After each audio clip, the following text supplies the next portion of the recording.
Okay, so it's noon. We'll start. Hello, all, and welcome to BITMA Munch. Today's topic is COVID-19, vaccine, and beyond. We have two great experts and BIT Mesra alums, Raveesh and Alok, to take us through this conversation. I request all participants to be on mute if not speaking, and request me Sharat at the rate BITMAA-NA on Zoom. That is my name. Privately, if they need anything, any assistance. All questions and comments can be shared in the comment section on Zoom, as well as those who are watching on live on YouTube. They can also share. I will be shortly sharing the live link to everyone so that they can share with their friends and families. So over to Ravish. Thank you, Sharat, and it is an honor to be presenting for BITMAA-NA, and we have very fond memories of this group and our alma mater, and I don't have to tell this group that. So, my name is Raveesh Choudhary, as Sharat mentioned. I am a BIT 88. Let me share my slides so that we can kind of get started.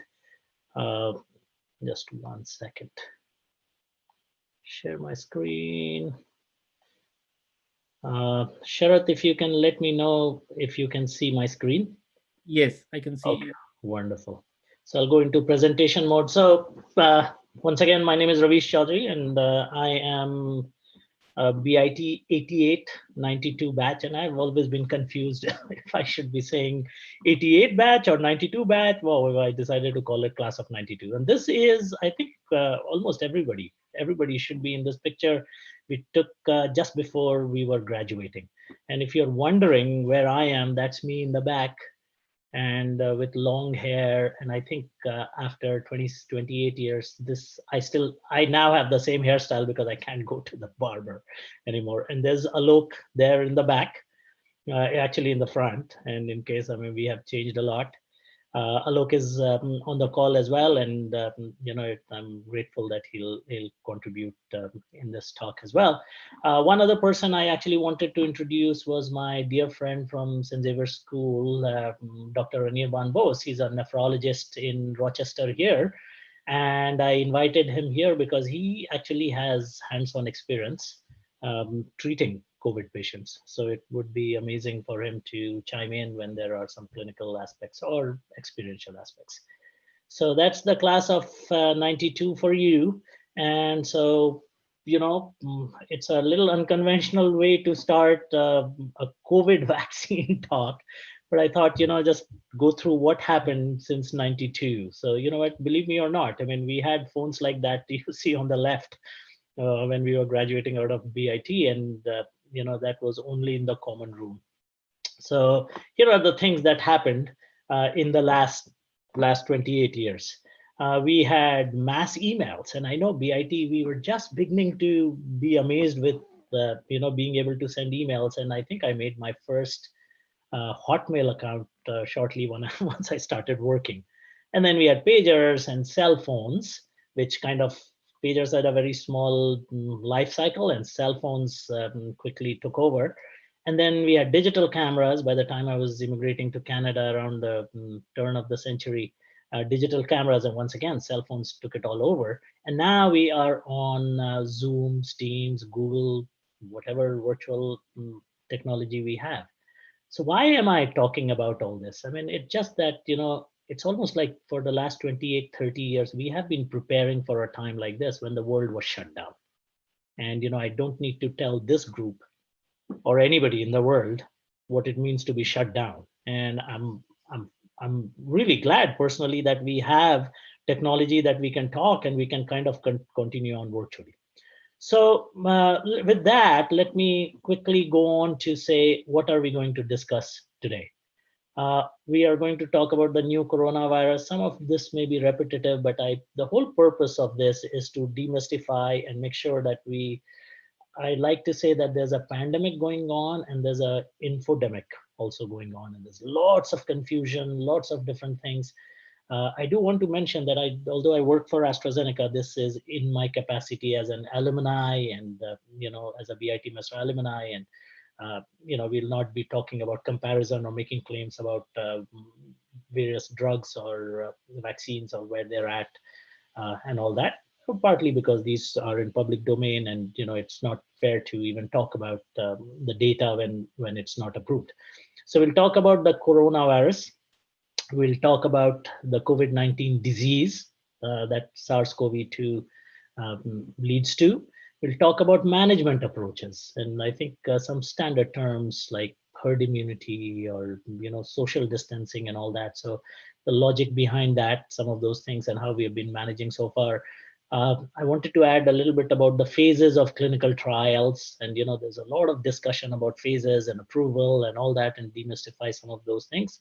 Well, I did want to miss this opportunity to say, well, evolving role of pharma in general and the Indian pharmaceutical industry, because I see a watershed moment in the Indian pharmaceutical industry as well. All right, so let's start with the coronavirus. I think by now, I think we have done an amazing job to take structure of a virus and make cartoons out of it, and people kind of know the structure, which is amazing. When in my 25 years in pharma industry, I have not seen so much dissemination of scientific information, and people are actually pretty good in the information that they get and they transmit and they talk about. And for that reason, I had to do a little bit of research just to make sure, because the overall round of knowledge everybody has is actually pretty high. So this is what the virus will look like. It's probably not uh, difficult for you to conceptualize, or you may already be aware of this. Now, the one thing that I wanted to point out is these spikes, and these are the spike proteins. So the virus will attach to a cell using these spike proteins. So we'll talk about it a little bit more. That's an important aspect to remember. The other thing I wanted to talk about is how the life cycle of the coronavirus is like a relay race. You see, it has to be passed on from host to host. And virus, oftentimes people will talk about, is it a living thing or a non-living thing? I mean, it's controversial because living things can traditionally multiply outside by themselves. Viruses can't. So that's the other part, that so it's like a baton that's passed on from host to host. And once the baton falls, if it's lying somewhere on a doorknob or somewhere, it will die. So that is a really important thing to keep in mind. And of course, here, I mean, it passed on from animals. Otherwise, we could have eliminated it like smallpox. But those are some of the things that So just remember that it's like a relay race, and people to people transmission is the biggest form of transmission. All right, so let's talk a little bit about the COVID-19 complications, and my friend Anirban, feel free to add something here as well in terms of if I misspeak something. But I mean, typically we came to know about COVID-19 as SARS and COVID-19 and ARDS, respiratory distress, respiratory, India mein respiratory bolte hain, I mean, forgive the changes in accent, but that is what we know about. And basically the virus will infect, among other things, will infect the lining of the lungs, and the body kind of goes, in some cases, goes into an overdrive and destroys the lining of the lungs.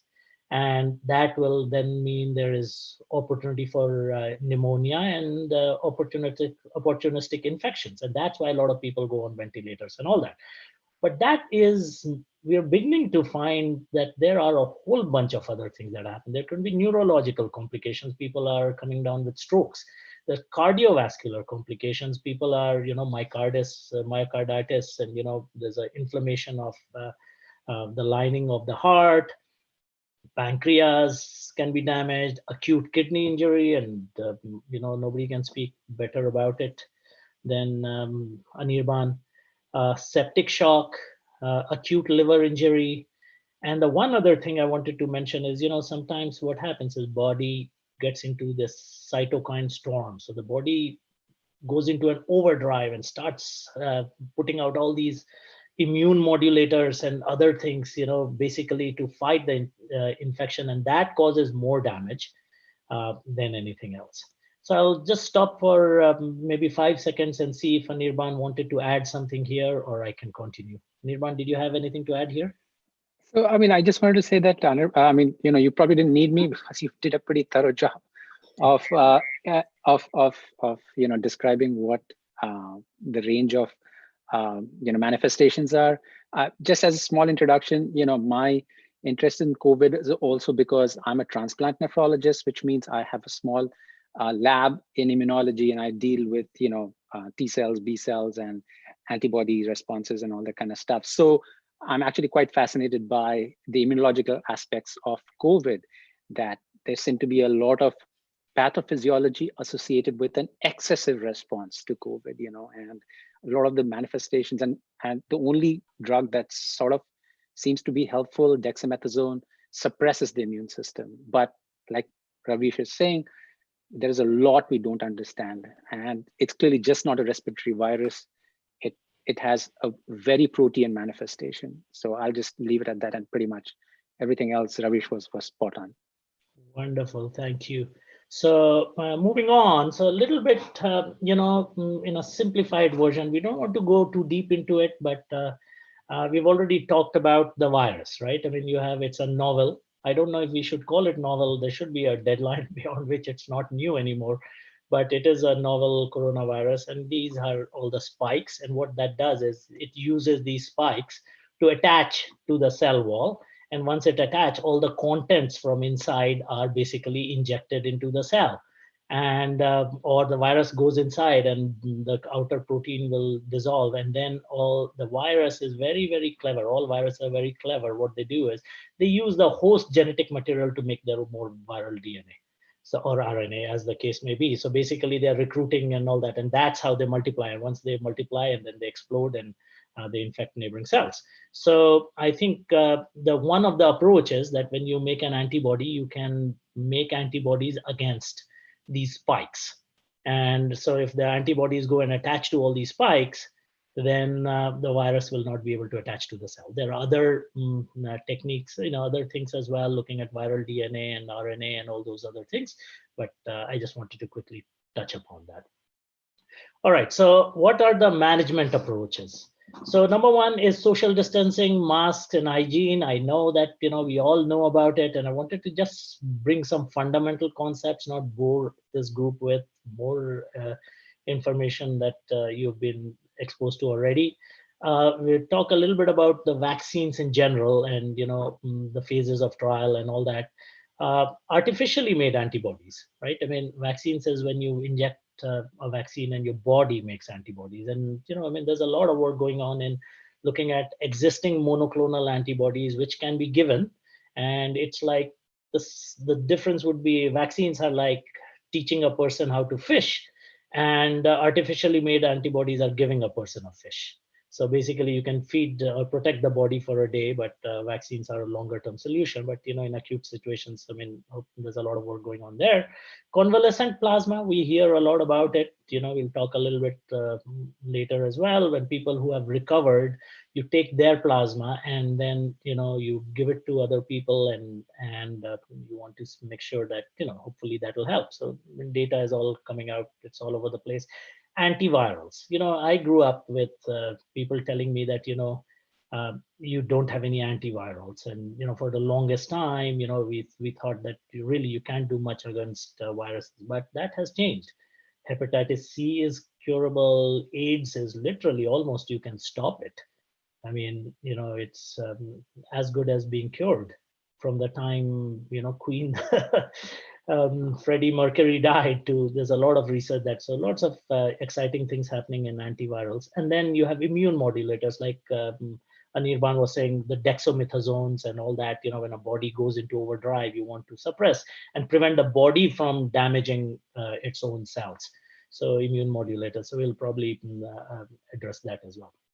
All right, so let's. I mean, I forgive my graphics, and I tried to do the best I could. So let's just take a group of people, and I wanted to just take some fundamental concepts. So you have that person with a red bar around them, who's infected. And I mean, just for the sake of simplicity, I took one image, and it's a gender neutral image. So just mentioning that. So typically what will happen is, what we were told is, social distance, masks, hand washing and all that, and sanitizers and all that, and those are good things to do, right? I mean, one of the things that you want to do is prevent the virus from spreading. And so one person will spread into the normal thing that they say is normal. Normally one person with this virus can spread between two to three people. So that is what we're looking at. It's a fairly infective virus. And then when a whole bunch of people who don't have masks on, who don't have you know are more susceptible, this is a simplified version. So then you get what is known as a cluster. And then what you do is, ideally what you should try and do is quarantine. And that's what the whole purpose of lockdown was, that you socially distance people, identify aggressively the clusters, keep them quarantined, and that in 14 days or 3 weeks, it will be gone, right? I mean, the virus cannot survive. It has to keep jumping from person to person. So those are some of the things to do, and that's the reason why we are quarantining, social distancing, aggressively identifying clusters. They were talking at one time, they were talking about flattening the curve, right? And so the flattening the curve was partly because, well, more and more people will get infected. But if we do it over a long period of time, then a person who got infected 4 months ago had a worse chance than now. Now we know about dexamethasone. We know that hydroxychloroquine does not work. We know about remdesivir. So that was the other part. And people are more prepared. All right. So I'll go just a little bit into some of these concepts, and my whole idea is to equip everybody to be able to discern the information that is coming at us. I mean, there is just tons and tons of information. So one is the rate of transmission. So what is the rate of transmission? What does it depend on? Number one, it depends on natural rate of transmission. So one virus, like I said, well, we kind of now know that one person can infect 2 to 3 people. The other thing is the ratio of susceptible individuals to non-susceptible individuals. So they have a formula, RT is equal to R0 times S by N. So susceptible to non. If everybody around you is non-susceptible and they have some kind of natural immunity, then you cannot transmit.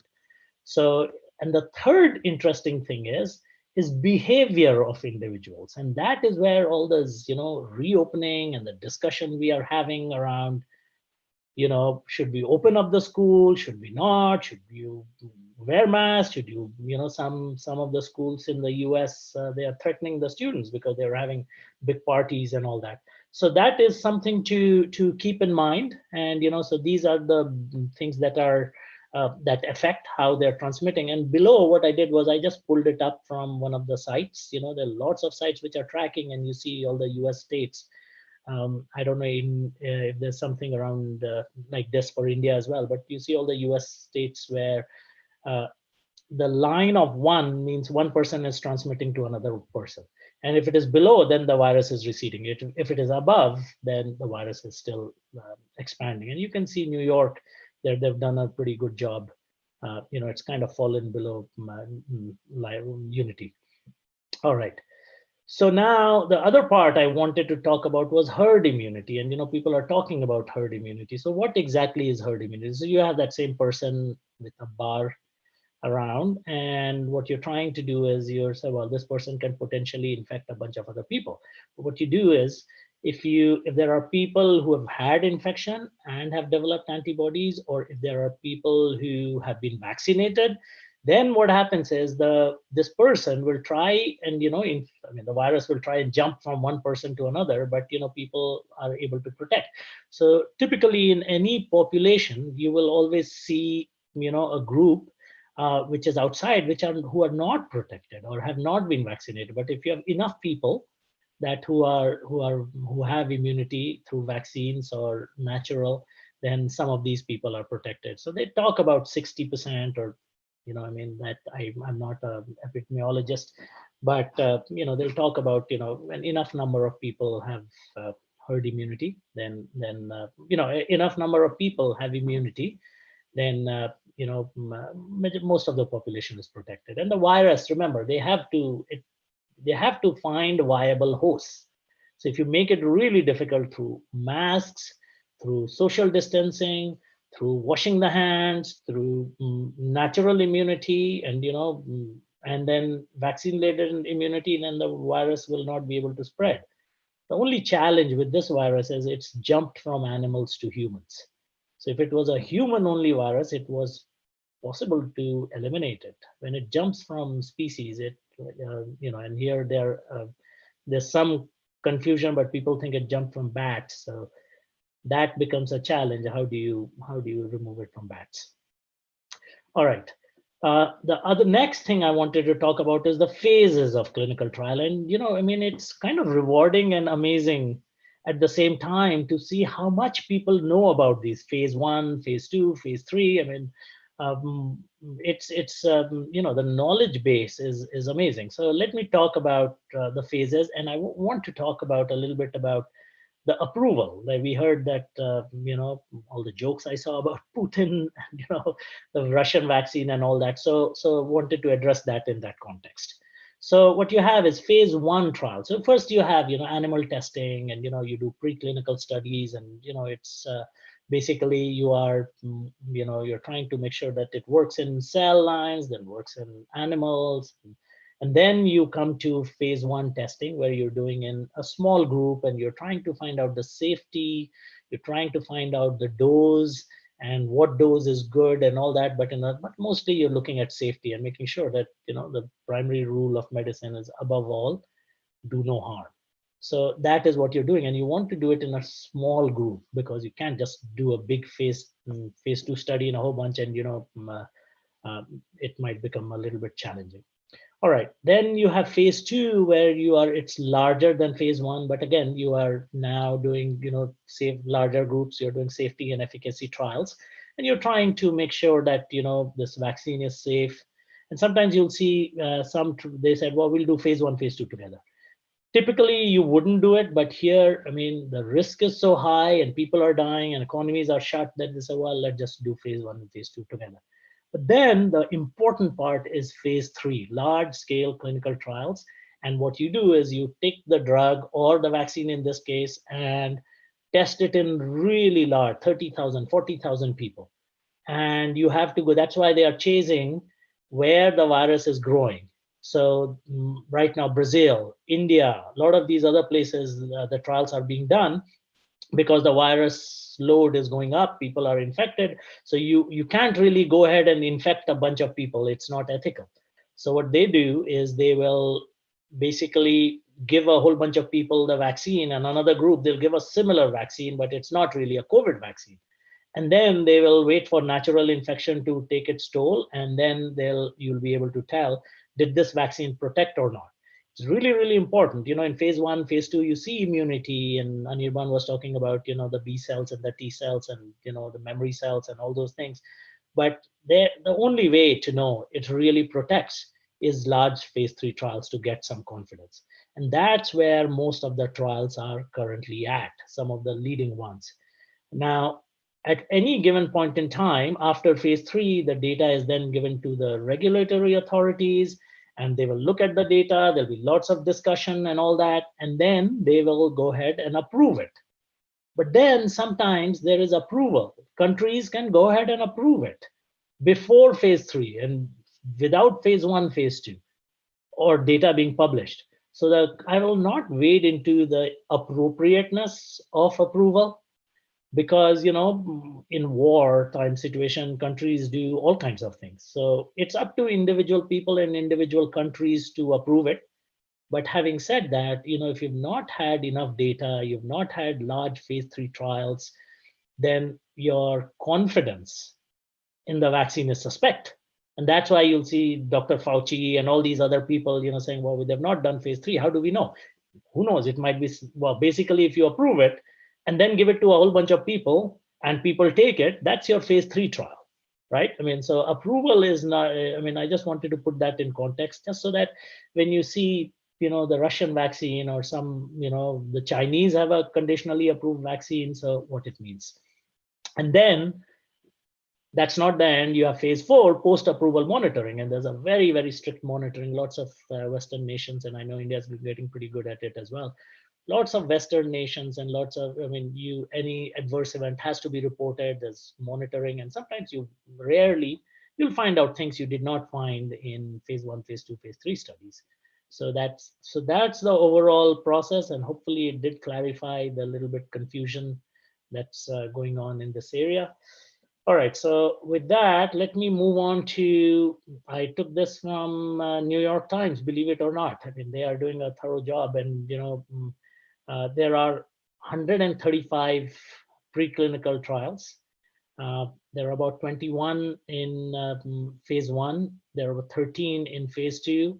There are phase 3, which is what most of the bigger ones that we're hearing, and then 2 approved. So one was in China, and the Russian vaccine, they're already approved for limited use. But remember, they don't have big phase 1, phase 2, phase 3 data. So that's where they're at. So just quickly telling, again, the primary purpose of this talk is not to represent. I just happen to work with AZ. So this is just to show what's where, and this is publicly available knowledge, and it's not been approved. There's no cross comparisons. I just want to put that out there. So you have the University of Oxford vaccine, which is in phase 3, and you're looking at September, October.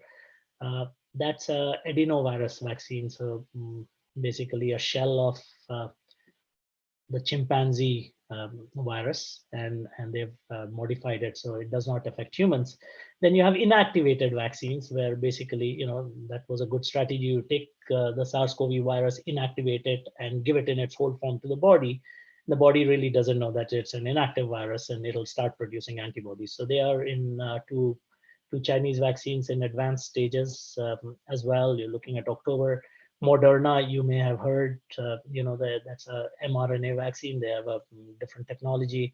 We're looking at October, and BioNTech, Pfizer. So that's the time, all these trials will start reading out. And, there are tons of vaccines that are being studied, and hopefully many of them, hopefully they succeed, because it's important that we fight this. All right, so with this, let me quickly mention the 3 vaccines, and hopefully Alok is on and is unmuted as well. I want to tee it off. The part that amazes me is how India, and I'll show some slides later on, as how India has scaled up in terms of basically development of vaccines. And India has actually, in other drug areas, it's very expensive to build drugs from scratch. So India hasn't had that much opportunity, but here it's just amazing how. So the 3 vaccines here I've listed, and there might be many more. Is number 1 is Serum Institute of India, that vaccine. You have Bharat Serum and ICMR, they have a vaccine, and Zydus Cadila. So let me tee it off to Alok to talk a little bit about the Indian vaccine experience. Alok? Yeah, thank you, Raveesh, and thank you very much for simplifying such a complex topic. I think you have really explained it very well and taken away a lot of doubts that the people have. So as far as India is concerned, Raveesh, there are plenty of projects that are going on. There are almost 20, 25 institutes that have been working on it besides Zydus. Obviously, the ahead in the race are Serum, Zydus, and Bharat Biotech. These are 3 companies which are in kind of, I would say, slightly now. They have progressed better than many other companies, but there are many other programs which are in initial stages, in the development stages.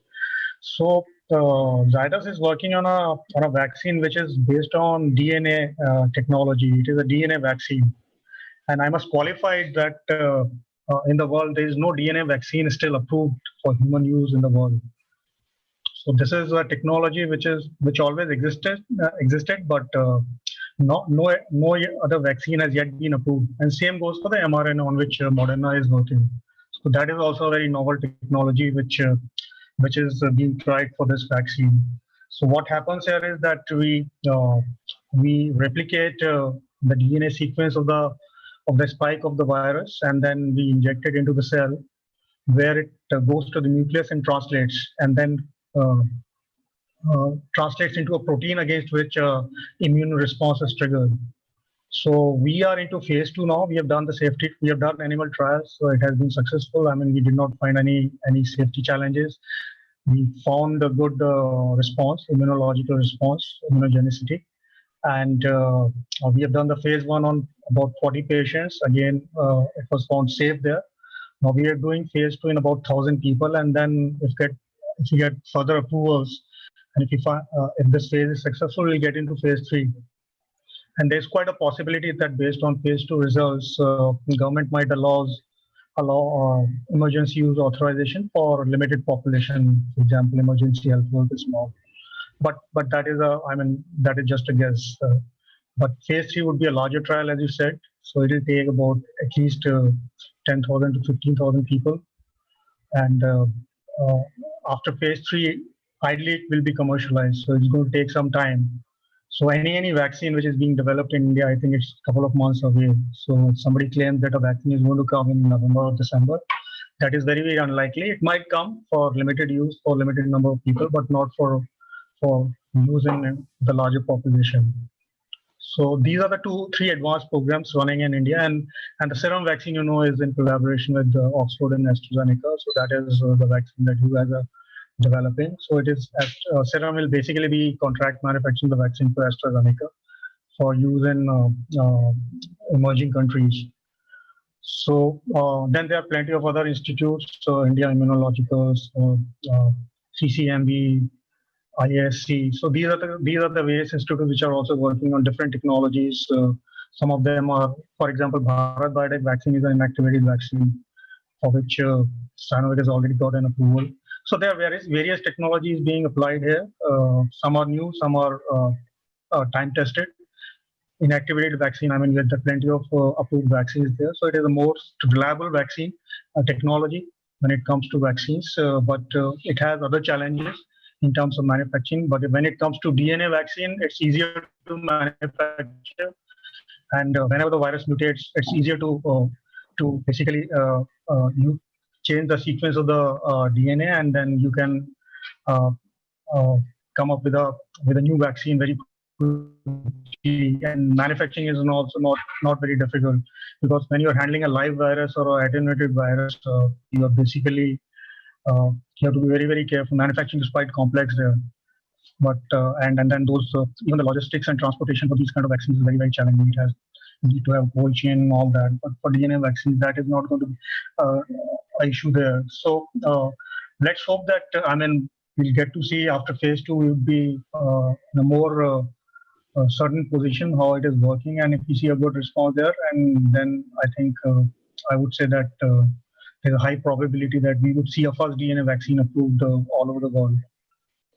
Wonderful. So that is, yeah. Sorry, Alok, go ahead. Yeah, go ahead. I'm done. No, so thank you so much. So what I'll also do is that's some real great perspective and the Indian experience. And you know what I mean, I feel really proud that all these Indian companies are stepping up to the plate, and I'll show a slide. But what I'll also do is there's some questions in between, and what we want to do is let me just try and address some of those, and we'll keep looking at the questions later on as well. One question is from Arut Zushi saying, what is the ideal distance for social distancing? So I can only say, what I've read. It seems like 6 feet is, they've kind of, they're talking about at least 6 feet, and there's some studies that say how far the virus travels, but, there's confusion about whether the virus can be aerosolized and, hang out when usually it's the droplet part. So I'd say, masks, 6 feet, at least more than 6 feet, but we will know. It's been early. Number 2 is from Surinder Chaddaji. How does one know if she or he is a non-susceptible individual? I mean, I don't know. Well, if you don't get it, I think it's, I don't know at this point in time, it's how easy it is to be able to tell. The other question, sorry, I think I need to, 1 second, I'll just. So Anirban, do you know I mean, there are people who are predisposed to. So let me go to one question which I found really interesting. If you have an autoimmune disorder, is there some special precautions, like let's just say multiple sclerosis? Is there any extra precaution that you should be taking? And anyone that's right up your alley. Yeah, so there is no good data about whether an autoimmune disease by itself confers or protects, because as you realize, it's just not the coronavirus; it's also the immune response to the coronavirus that's a problem. So sometimes having a normal immune system might be a problem, but clearly, if people are on immunosuppression, they tend to have a slightly higher risk of susceptibility to the virus. So, in my dealings, at least, all the transplant patients we see, we tell them that they have to, really follow the social distancing and hand washing and mask guidelines very strictly. But no, as far as just having an autoimmune condition by itself doesn't seem to be a major risk factor. Age above 60, I think, diabetes is a big one. Heart disease is a big one. Earlier, people said asthma, but again, in more recent studies, that hasn't been borne out. So basically, age, diabetes, heart disease are the big ones, I think. Wonderful. Another question, what's more effective, convalescent plasma or convalescent antibodies? I mean, you give convalescent plasma mostly because of the antibodies and maybe right. T cells and memory cells. See, the problem also with convalescent plasma is, like you were saying, when the virus attaches to through its spike proteins to the cell receptors, what you ideally want is an antibody that acts on the surface. That's exactly how we block off polio. That's why mucosal polio is so effective. You form these antibodies called IgA, which line the mucosa and prevent the uptake of the virus. But let's say if you even have antibodies, if the virus replicates, the antibodies will only be effective if the virus gets into the serum, into the blood, and now, so that's when neutralization takes place. So convalescent serum, the idea is that you're providing antibodies from people who have recovered, and that's what we've done for, many other diseases, to neutralize. But whether that will by itself protect or no, the data is not clear. So far, the studies have only been on sort of compassionate grounds, on last-minute efforts. A controlled clinical trial, like you were saying, with people getting convalescent plasma versus not getting plasma to see outcomes, has not been done. Wonderful. The one other thing I wanted to mention as well, thanks Anirban, is there is these artificial antibodies. Those are called monoclonal antibodies, and they are not from people who have recovered. That is actually literally created in a lab, and so there are lots of different antibodies, and right now a lot of work going on to see if there are some antibodies that we have developed already which can act against the spike protein. So just clarification, an additional point there. The other questions are, vaccine about October or 2020. I mean, it's hard to answer whether it's realistically available. I think everybody is trying to do their best. And the only way is to see, first of all, they have to succeed. I think the most important thing right now is we have to make sure that we have to succeed. One question about, is it safe to participate in trials? And, trials will come with a risk, and that's why there is informed consent, and you have to make sure it's not just consent signing in. People have to understand the risk versus benefit, and people will they will participate, but it's a personal choice that people have to take. There's a question from Subhashji about we have information that hydrochloroquine has worked on in some cases with zinc, and people who have recovered, why does he, so the question is, what is the discussion around HCQ? And I think, there was initially, many of these, not just hydroxychloroquine, even the My Pillow guy, what, oleandrin and all that, a lot of them work in test tubes, and, you have to go through preclinical to clinical to phase 1, phase 2, phase 3 trials. And the trials, unfortunately, with hydroxychloroquine in humans did not show that it worked. So if I can just add to that, Raveesh. So there is something also called the natural history of a disease. A disease has a natural history. In other words, this disease is not 100% lethal, so that means many people who will get the disease are going to recover. So even if they didn't get hydroxychloroquine, they might have recovered. So really the ideal way to say whether hydroxychloroquine works or no is that you have to do a head-to-head trial, like Raveesh was saying. One group gets hydroxychloroquine, the other one does not, and see which one does better. And in those trials, hydroxychloroquine has not shown benefit. So, unfortunately, if you say, oh, my uncle took hydroxychloroquine, he recovered, it might be that he would have recovered even without hydroxychloroquine. That's the natural history of any disease. Perfect. And then one interesting question, does the virus have gender bias? And, I can say that it does seem to have age-related bias, and somehow, while younger, we are seeing more and more younger people getting infected now and all that. But the older you are, 60s, 70s, the more severe consequences there seems to be. I don't know if you have read anything, Anirban, about women and men being differently affected. So I think men showed a slightly higher risk of dying, a risk of dying, yeah. But these are univariate analysis. We're just looking at one or two. But if you look at a multivariate analysis where you put in obesity, risk of diabetes, the differences sort of go out. Yeah. Bhaskar Basu, my friend from BIT and even years before that, have we looked at numerous predictive models last 5 months? When are we going to get rid? I think, there's a constant, there are sites which are constantly doing all kind of analytics. And I think the best data that's coming out of is Johns Hopkins, right? They do lots of analytics and all that. And so, that is something to keep in mind, that, it's being done. You see all kinds of trends. Unfortunately, in US, the Europeans did very well, and New Zealand had eliminated it. Now they've got a few cases. So you see all these trends, but then, there is people that, like the behavior aspect, right? And, it's hard.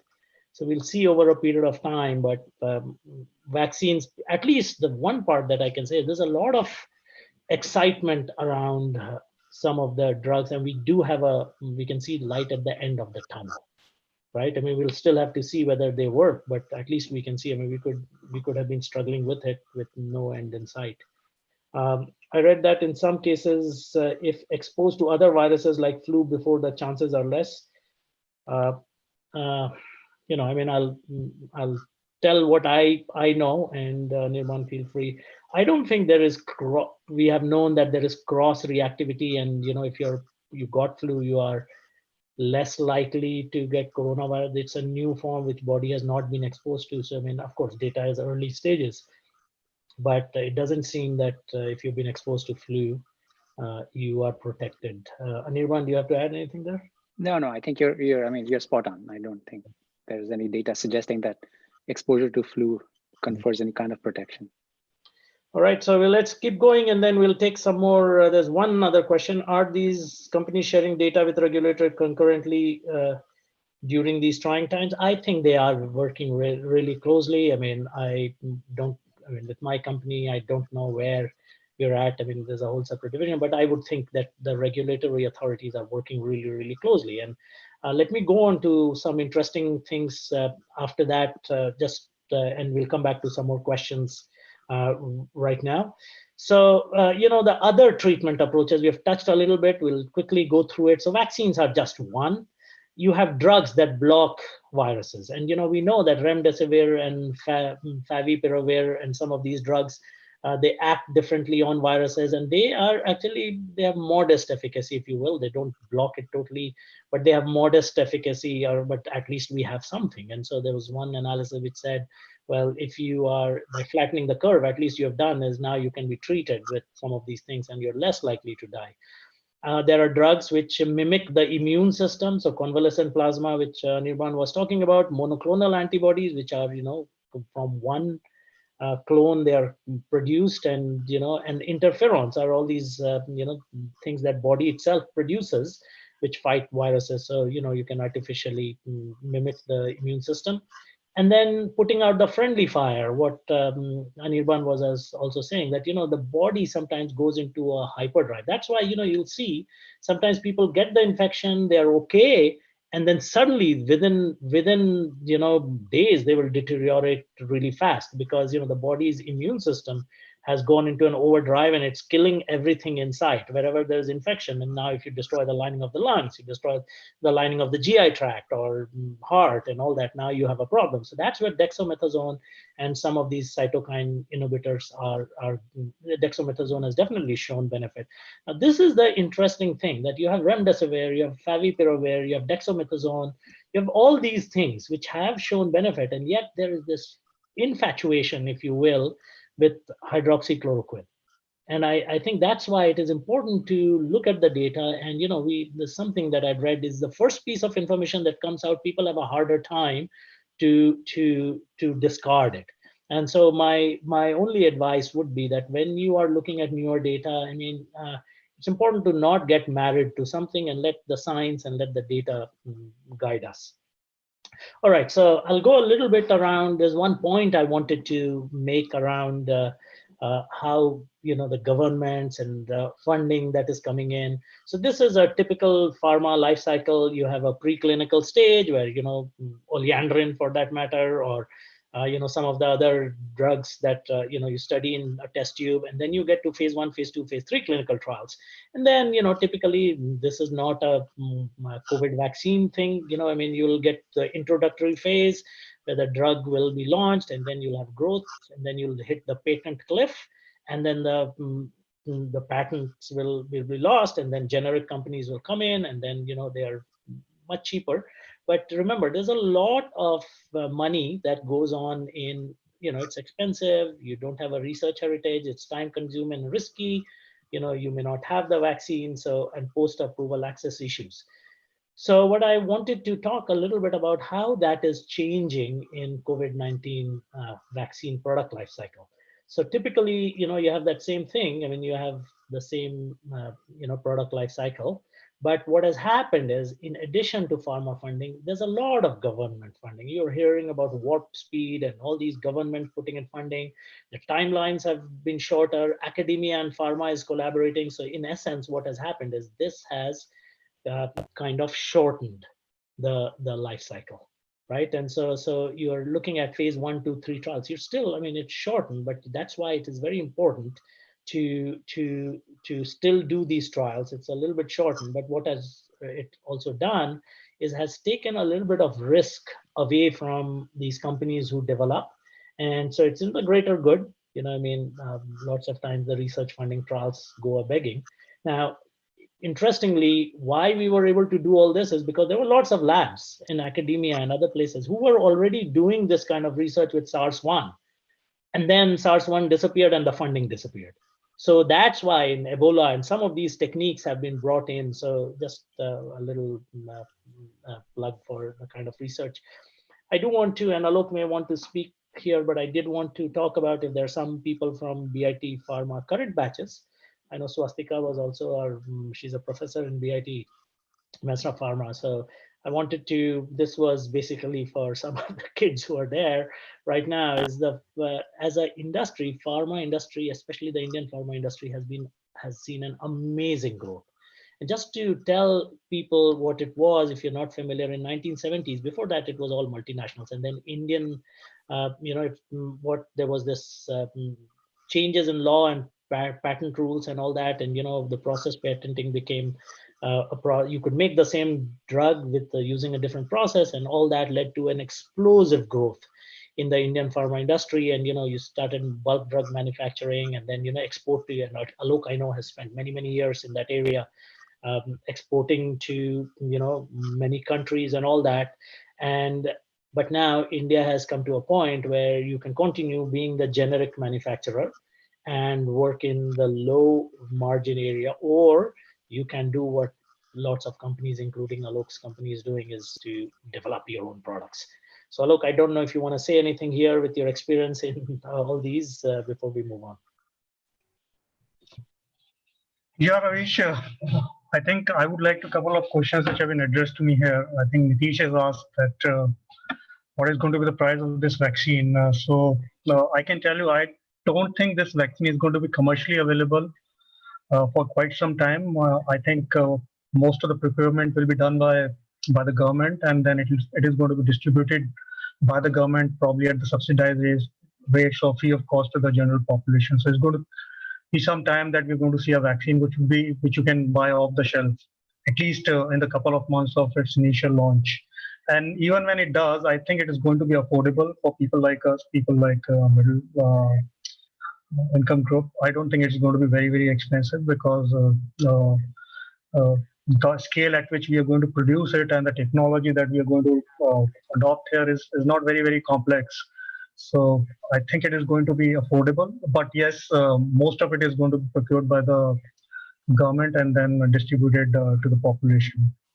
So very difficult to put a number here, Nitish, but let's wait and watch. Wonderful. So, and in terms of, I think a couple of other things that I want to say, there are many questions there. How long it is going to stay? When are we going to get rid of this? So I think it is going to stay for quite some time. Even if the vaccine comes, that will happen is that eventually people will acquire natural immunity, and then gradually it will. Even though the infection is there, people would be able to handle it, and probably the kind of complications that we see today we may not come across those kind of complications at this scale which exists today. So the I would say even if the infection is there, we would be able to handle it in maybe 1 or 2 years time when there's a vaccine available, and most of the people are protected, and the ones who are not protected, as you said, would develop some kind of immunity from it. Wonderful. Thanks, Alok. So, Nitish is from the same batch. So shout out to Nitish and Swastika Ganguly.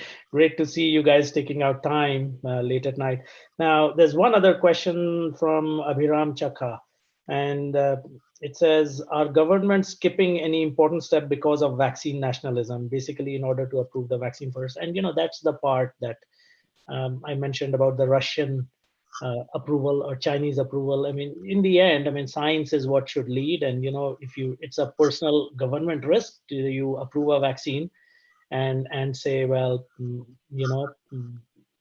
you approve it at risk, and, if people gets the disease or there's some dangerous side effect, then it's a risk to take. There's one other question. When the vaccine is created, how long does it take to produce and distribute the entire human population that is feasible? So that's a really important question, and it was from Anurag. I think the important part to keep in mind is, so I'll say a little bit, you'll see the passion in my voice. I think pharma got it right this time. So I know that a lot of companies said, look, we're not going to profit off this pandemic.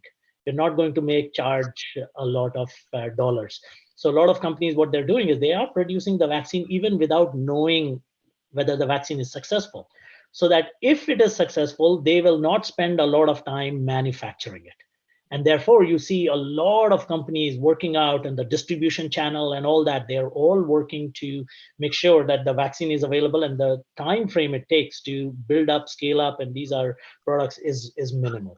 So I think that's a really important part. And that is the reason why I think pharma owed it to itself to it's a big responsibility on pharma's shoulder, and you do the right thing.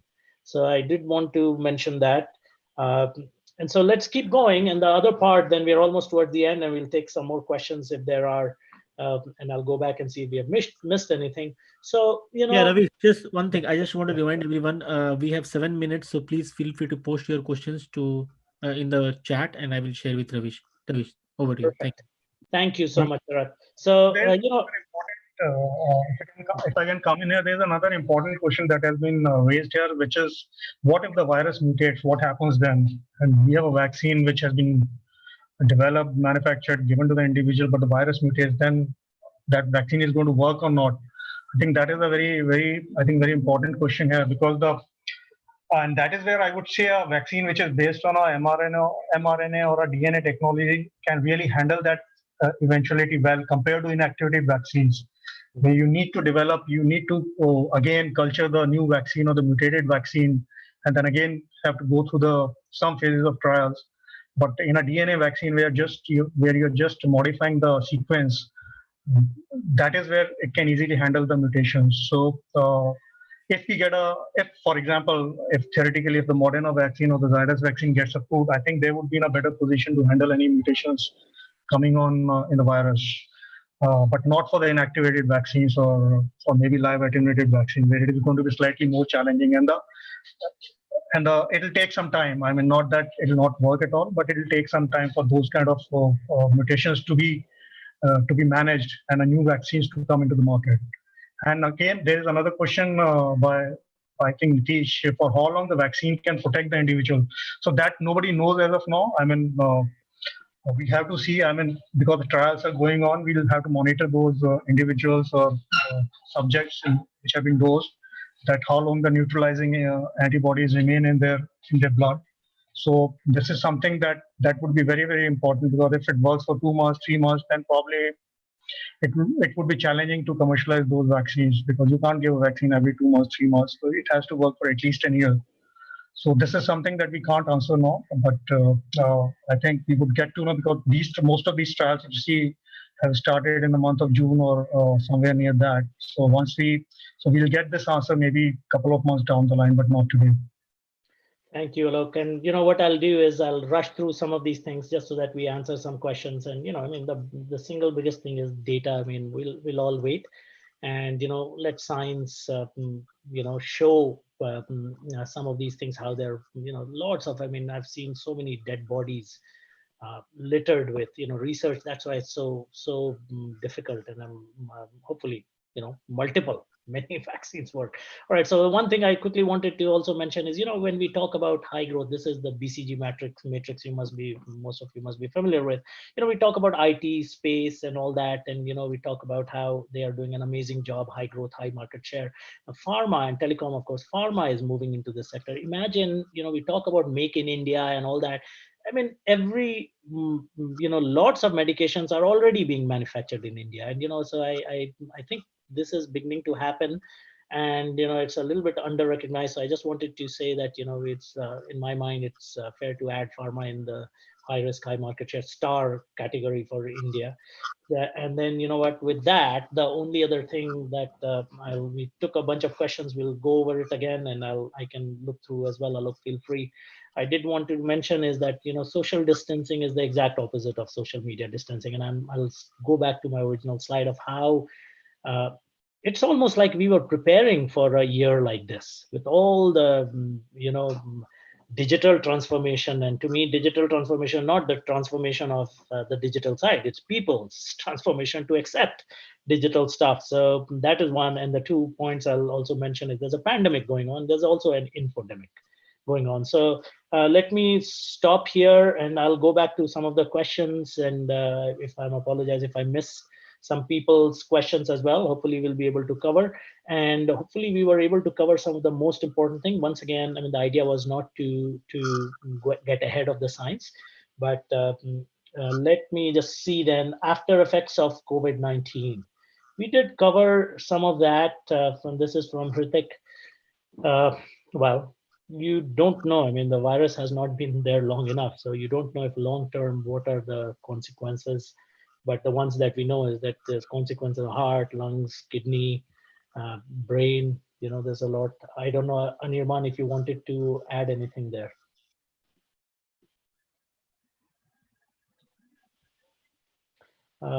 Looks like Anirban might be on mute.